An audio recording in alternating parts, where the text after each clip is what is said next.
너는 이것을 알라.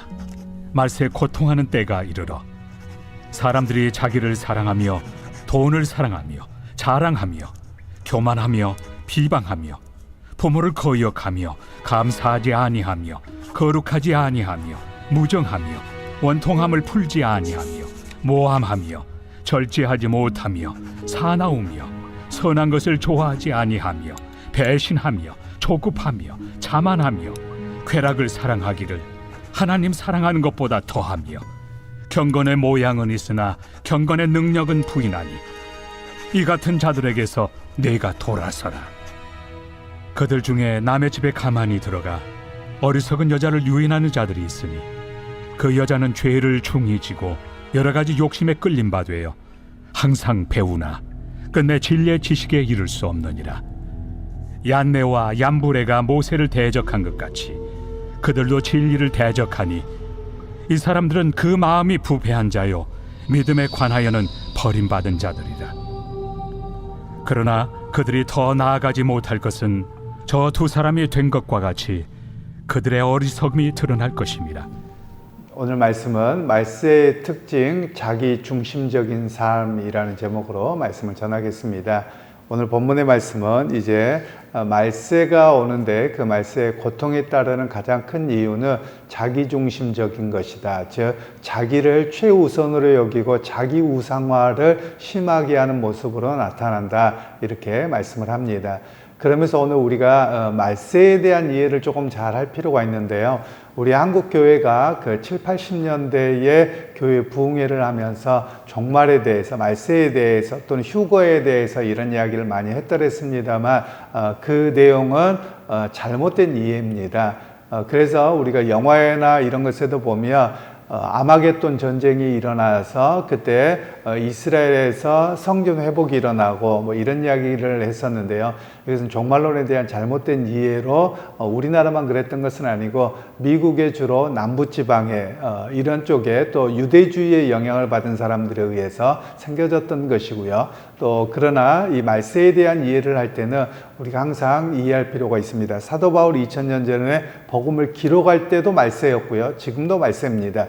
즉 말세 종말 이런 이야기를 할 때는 예수님이 오신 그 자체가 종말입니다. 그리고 종말의 시작이라고 말을 하고요. 그래서 종말은 시작되었는데 아직 완성되지 않았다라는 개념이 성경적인 개념입니다. 그래서 이 종말이라는 말은 예수님께서 이 땅에 오심으로 하나님의 구원의 역사가 완성되었고 아직 100% 완성은 아닙니다. 즉 구원의 약속이 이루어지고 시작됨이 바로 말세의 시작이었고 그리고 예수님의 재림하는 시간이 그 말세의 완성이다. 이렇게 이야기를 합니다. 그런데 우리가 보통 종말론, 말세 그러면 뭐만 생각하냐면 마지막에 심판하고 구원받을 사람만 들려 올라가고 뭐 여기만을 생각해서 사실 어떤 시대를 넘어라도 그렇게 구분하는 것이 잘못인데요. 그래서 완성된 종말론을 향해서 우리가 삶을 살아가는 겁니다. 그러면서 사도 바울이 오늘 2000년 전에 말세에 대한 이야기를 하는데 그 시대와 오늘의 시대도 똑같습니다. 그 내용들이 오늘 본문에 보면 자기 중심적인 삶과 그리고 쾌락을 쫓아가는 삶, 그리고 돈을 추구하는 삶, 이런 모든 것이 말세에 나타나는 모습이다라고 이야기를 합니다. 그러니까 하나님으로부터 멀어져 가고 진리를 찾는 일에 멀어져 가고 그리고 사람들과의 관계가 바로 그리스도 안에서 사랑의 관계로 세워지는 이런 모습이 아니라 오히려 세상 사람들은 쾌락과 물질 이런 것들을 향해서만 가고 있는 모습이 말세에 나타나는 또 지금 우리가 경험하고 있는 삶의 모습이다라는 것을 이야기를 하고 있습니다. 그래서 제가 지난주엔가요 말씀을 드렸던 것처럼 우리가 믿음 생활하면서 항상 말조심을 해야 된다라고 이야기를 했는데요. 우리가 보통 돈이 일을 다 한다, 뭐니 해도 돈이 최고다, 이런 이야기를 그리스도인들은 하면 안 됩니다. 왜냐하면 그만큼 우리의 마음이 돈에 다 빠져 있는 것이고 돈의 우상에 빠져 있거든요. 제가 이 말씀을 한다고 해서 돈이 필요가 없다, 돈이 나쁜 것이다, 이런 이야기를 하는 건 아닙니다. 돈은 필요한 것이고 우리가 어떻게 사용하느냐가 중요합니다. 그러나 사람들의 말 속에 계속해서 무슨 이야기를 하냐면 사실은 돈의 노예가 되고 돈을 신으로 섬기는 것처럼 살아가는 그런 현 시대를 말씀하고 있는 겁니다. 그만큼 세상은 그렇게 갑니다. 그래서 오늘 우리가 이런 시대 속에서 그리스도인은 어떻게 살아가야 되느냐, 자기 쾌락, 자기 만족, 그리고 돈을 추구하는 삶, 이런 삶이 아니라 하나님의 영광을 위해서, 그리고 하나님의 교회와 복음의 사역을 위해서 내가 어떻게 살아가야 됩니까? 이런 질문과 이런 생각 속에서 살아가야 함을 우리에게 말씀을 하고 있습니다. 그러면서 오늘 2절 말씀에 나타나는 내용들을 보시면 사람들이 자기를 사랑하며 돈을 사랑하며 자랑하며 교만하며 비방하며 부모를 거역하며 감사하지 아니하며 거룩하지 아니하며, 이런 모습들이 실제로 말세의 모습이라고 이야기를 하는 겁니다. 오늘날도 그렇지 않습니까? 그리스도인으로 거룩하게 사십시다 라고 이야기하면 세상에서 어떻게 거룩하게 산대요? 라고 말한다면 이미 말세의 세속적인 사람인 겁니다. 즉 하나님 앞에 경건함으로 어떻게 이 시대 속에 살아가야 될까, 이런 이야기를 우리는 해야 되거든요. 저도 종종 이렇게 사람들을 만나서 이야기를 하거나 그러다 보면 성경의 원론을 이야기합니다. 그럼 우리가 원론대로 말씀을 따라 살지 못해서 더 회개하고 더 살고자 노력하십시다, 이렇게 이야기가 돼야 되거든요. 그런데 오늘날은 다 뭐라고 하냐면, 목사님 그렇게 하면 못 살아요, 난 그렇게 살 수가 없어요, 이렇게 이야기를 하거든요. 이 접근법은 아주 잘못된 겁니다. 그러면서 우리가 그렇게 살아가는 것이 괜찮으냐, 이렇게 살아갑니다. 오늘 우리가 저나 여러분이나 온전히 말씀대로 다 살아갈 수는 없습니다. 완성된 삶이 아니기 때문에 그렇습니다. 그러나 우리의 신앙은 점점 그렇게 경건의 모습을 갖추고 경건한 삶을 살아가고자 노력해야 되는 것이거든요. 그러나 우리가 경건을 이야기하거나 그러면 마치 수도원에 들어가서 돌을 닦아야 될 것처럼 그렇게 인식하고 있는 것은 대단한 잘못이라고 할 수 있습니다. 그러면서 오늘 5절 말씀에 이런 이야기를 하죠. 경건의 모양은 있으나 경건의 능력은 부인하니 이 같은 자들에게서 내가 돌아서라. 이 말씀은 유대인들이나 또는 교회에 들어와 있는 이방인들을 다 포함해서 이야기를 하는 겁니다. 경건의 모양은 있다는 건 뭐냐면 교회로 모여서 예배는 드립니다. 그리고 기도는 하는 것 같습니다.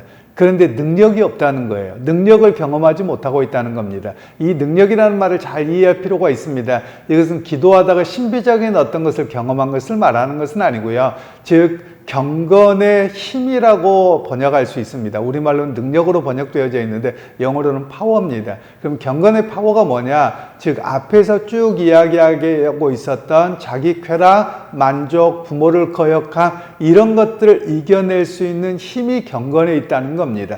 즉 세상을 따르지 않도록 하는 것이 경건이라는 겁니다. 그러면 경건이라고 하는 것은 그리스도를 닮아가고, 또 우리에게 말씀하고 있는 것은 그리스도에 대한 믿음의 고백 속에서 자기의 삶을 절제하는 것을 경건이라고 말하거든요. 그래서 경건을 통해서 절제하고 주님의 앞에 내 삶을 맞춰가며 세상의 쾌락과 세상의 풍조를 이겨낼 수 있는 그런 믿음의 역사가 있다는 것을 이야기합니다. 그래서 우리로 하여금 모양만이 아니라 경건의 모양도 무조건 버리라는 게 아닙니다. 경건의 모양은 있는데 실제 삶에서 믿음이 없는 겁니다. 즉 세속적인 가치관 속에서 여전히 살아가고 있는데 그런 사람을 떠나라는 겁니다. 그래서 우리로 하여금 말씀하고 있는 것은 경건의 모습만이 아니라 경건의 힘을 믿고 그렇게 살아가야 된다, 이렇게 이야기를 하는 겁니다. 예를 들면 어떤 사람이 교회에 열심히 봉사를 합니다. 그럼 돈만 추구합니다. 돈이 맨날 최고라고 합니다. 그러면 이 사람들은 경건의 모양만 있고 경건의 힘을 의지하지 않고 살아가는 사람이고요. 물론 어떤 분이 돈이 많다고 하십시다. 그럼에도 불구하고 자기 쾌락 만족이 아니라 주님께서 내게 주신 것이어서 그걸로 더 섬기고 감사하고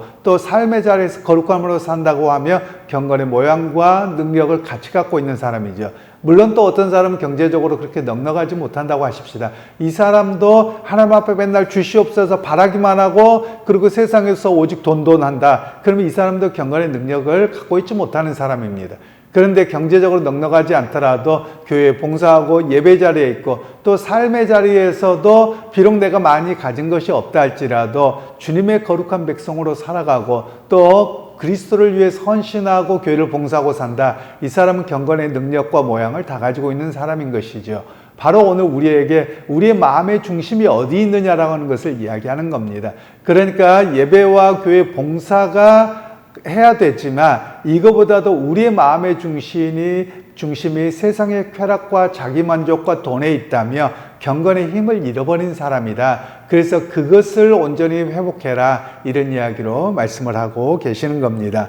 그러면서 이제 6절에서 9절 말씀에는 어떤 이야기를 하냐면 어떤 사람들 중에 남의 집에 들어가서 어리석은 여자에게 성경을 가르친다, 대화를 나눈다, 이러면서 이 사람들을 어떤 다른 쪽에 빠지게 하는 그런 모습에 대한 이야기를 하는 겁니다. 마치 우리나라의 이단에 대해서 말하는 것과 같은 것인데요. 그러면서 모세에게 대들었던 얀네와 얀브레를 이야기합니다. 그러면서 이 사람들은 어떻게 하느냐? 그리스도에게로 관심을 갖게 하고 또 사도들로부터 전해진 복음의 중심으로 가도록 해야 되는데 그렇게 하지 않고 자기중심적으로 자기 사람을 빼앗아서 오히려 교회와 사도들에게 반감을 갖도록 만드는 그런 사람들에 대한 이야기를 오늘 말씀하고 있는 겁니다. 그러니까 오늘 우리에게도 정말 기억해야 될 일이 있습니다.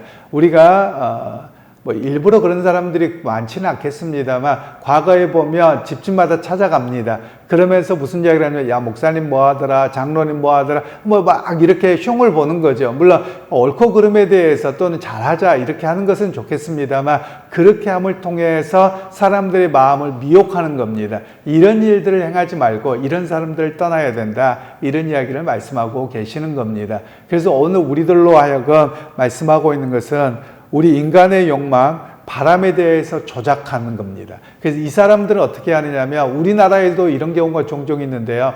여성분들이나 남성분들이 자기 집에다가 기도처를 만들어 놓습니다. 그리고 기도받으러 오라는 거예요. 제가 전에 서울에 섬기던 교회나 2000년대에도 그런 교회가 그런 사람들이 종종 있었습니다. 그래서 이 사람들이 어떻게 하느냐면 내가 너 기도해 줄게, 기도값 얼마, 이렇게까지 하더라고요. 이게 무당하고 똑같죠. 이런 거 하지 말라는 겁니다. 이런 거는 경건의 능력이 있는 게 아니라는 거예요. 오히려 그 사람들을 신앙적으로 잘 가르쳐서 같이 내가 중보기도 할게, 그리고 해야 되는데 이 사람들에게 기독감 명목으로 말로는 그렇게 이야기를 하죠. 너 하나님께서 이렇게 은혜 주셨고 낫게 해주셨으니까 너 헌금 1000만 원 해. 벌써 이렇게 하거든요. 이 이야기는 제가 언제 들었냐면 90년대 중반에 이렇게 들었습니다. 그래서 어떤 분이 불치병이나 이런 거에 대해서 기도하고 하면 기도값 1000만 원씩 받았거든요. 그러면서 그것이 자기가 신비한 것처럼 이렇게 하고 오히려 교회로부터 등한시하게 하는 이런 모습들이 여전히 있었거든요. 초대교회 때도 이런 게 문제였다라는 겁니다. 그래서 오히려 그런 사람들에게는 경건의 능력이 없고 결국 그 사람들 잘 봐보세요. 결국 돈을 위해서 영적인 것을 파는 사람들이거든요. 그러니까 이런 사람들을 추구하지 말고 따라가지 말라라고 오히려 그들을 멀리해라 라고 성경에서는 말씀하고 있는 겁니다. 그러니까 사람들은 어떻게 이용하느냐 하면 조급함 또는 두려움, 또 당장에 생기는 문제가 있잖아요. 그러면 이런 것에 따라서 어찌할 바 몰라 할 때 그 마음을 이용해서 그쪽으로 끌고 가는 것이거든요. 그래서 오늘 성경에서 그들을 이단으로 정죄하면서 그들을 멀리해라, 그들을 떠나라, 이렇게 말씀하고 계시는 겁니다. 그러니까 오늘 우리에게도 교회 밖의 운동을 다 이렇게 할 건 아닙니다만 교회 밖에서 어떤 그런 것들을 조장하고 또 이렇게 하는 모습들은 하나님이 기뻐하시지 않는 모습이다, 이렇게 이야기를 하고 있습니다. 그러면서 오늘 우리에게는 어떤 이야기를 하고 있냐면 경건의 능력을 갖추라고 이야기를 하는 겁니다. 경건의 능력이라고 하는 것은 세상의 자기 욕망과 쾌락과 돈을 추구하는 것을 이겨낼 힘을 내가 기도와 말씀의 훈련, 그리스도를 닮아가는 훈련이 되어지며 그것과 싸울 수 있습니다. 이겨낼 수 있습니다. 비록 내게 가진 것이 없어도 내가 그리스도의 말씀을 따라가며 그 기쁨이 있고 또 오늘 그 경건의 능력 중에 가장 중요한 게 뭐냐면 자족하는 믿음입니다. 오늘 주신 것에 대한 감사가 있으며 내가 비록 남들처럼 많지 않더라도 감사하고 자족하고 사는 것이거든요. 바로 그것이 경건의 능력으로 나타나는 모습입니다. 물론 어떤 분들은 이렇게 이야기하며 목사님 더 성공하기 위해서 꿈을 꾸지 말라는 말인가요? 이렇게 이야기하는데 그렇지 않습니다. 성공하기 위해서 꿈을 꿔야죠. 더 부자가 되기 위해서 열심히 살기도 해야 됩니다. 그런데 그것의 마음을 빼앗겨서 사는 자가 아니라 열심히 살아감 속에 오늘도 감사, 내일도 감사, 그리고 오늘 주신 것에 대한 만족함, 이것을 고백하고 살아가는 것이거든요. 만족함을 나태함으로 해석해서는 안 됩니다. 어떤 사람들은 만족함을 자꾸만 나태함으로 해석을 해서 그냥 아무것도 안 하고 이렇게 했는데 그것은 바른 모습 모습은 아닙니다. 그래서 오늘 성경에서는 하나님 앞에 우리가 기도할 때 자족하는 믿음과 감사하는 믿음을 주셔서 오늘도 삶의 자리에서 세상의 것으로 마음이 빼앗기지 않는, 세상의 것이 자기 욕망과 쾌락과 돈이 내 마음을 차지하지 아니하도록 우리가 신앙의 능력을 갖춰야 함을 또한 말씀합니다. 그러게 여러분, 감사하는 마음에, 자족하는 마음에 오늘 또 경건이 쌓여져 가고 경건이 훈련되어져 갑니다. 그 가운데서 오늘 또 승리하는 경건의 능력으로 훈련되어져 가는 하루의 삶이 되기를 주님의 이름으로 축원합니다. 하나님, 오늘 또 경건의 모양만 있고 능력이 없는 자들이 얼마나 자기 쾌락과 자기 중심적이고 돈을 추구하고 부모를 거역하고 오직 그것만을 쫓아 살아가는 그런 모습을 오늘 성경을 이야기를 합니다. 하나님, 오늘 이 시대도 여전히 이런 모습을 향해서 가고 있는데 우리 그리스도인들이 먼저 복음을 위해서 그리고 자족하며 감사함 속에서 우리의 신앙의 능력을 갖출 수 있도록 함께해 주옵소서. 하나님, 오늘 또 삶의 자리에서 경건으로 세상을 이기게 하시고 흔들리지 아니하도록 주께서 함께하여 주옵소서. 예수님의 이름으로 기도하옵나이다. 아멘.